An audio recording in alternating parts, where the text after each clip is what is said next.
Okay, hello guys. Nandito tayo ngayon sa Thursday Challenge. Yan, yung Thursday Challenge natin, ganun din.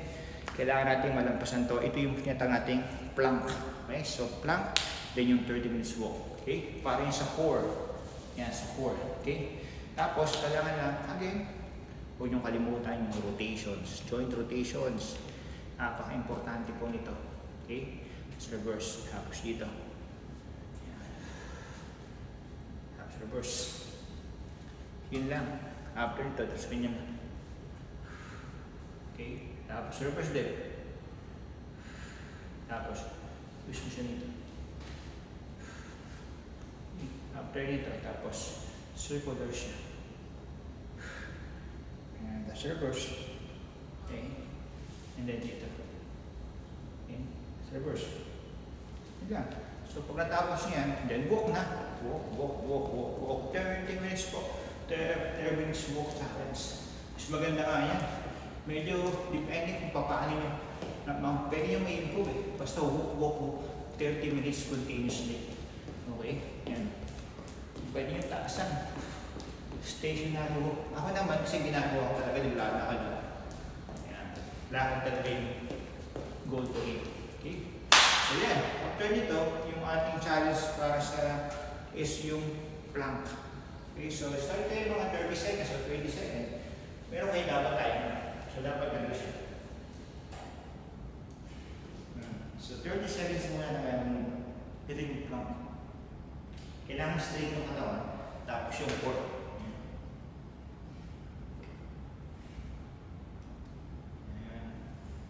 Okay, so ganito lang po. After ng 30 minutes na yun,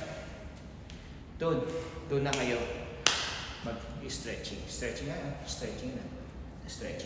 Okay? So, ganun lang. At I hope may natutunan kayo dito sa challenge na to. Ulit-ulitin nyo lang siya. Yung sa next week alin, pwede kayo magpahinga ng isang araw. Nasa sa inyo yan eh. Tapos basta, yun lang yung format. Depende, pwede nyo siyang i-rest o pwede nyo siyang skip. Pero pinaka-advice ko talaga dyan, hindi naman siya big deal eh. Pag naging addicted ka dyan sa mga consistent na yan, pwede mo yung ulit-ulitin. Okay? Tapos, every week, nagdadagdag kayo ng reps. Kung ginawa nyo siyang 30, add nyo ng 10. Basta tingin nyo na nai-improve kayo yung challenge na yan. Pwede kayong mag-rest na isang araw, reasonable yun. Pwede kayong, yung rest nyo, pwede leisure, pwede kayong mag-sports, pwede kayong ewan ko, swimming, depende yan. Basta ang target natin dito, meron kayong araw-araw na daily activities na makakatulong sa katawan nyo. Yun na po yun. Okay? Hanggang sa lifetime na yan, gawin nyo siya. Napakahalaga po. Dahil mas maganda yung fit ka na may pera ka, kasi may pera ka na wala kang fit, na hindi ka fit. Kasi hindi mo magagamit yung pera mo kung hindi ka fit. Otherwise, pagod lang at hirap at mauubos pa yun sa mga gamot na bibilin mo kung may sakit ka na. Okay? So again, God bless you po at lagi kayong ingat. God bless you.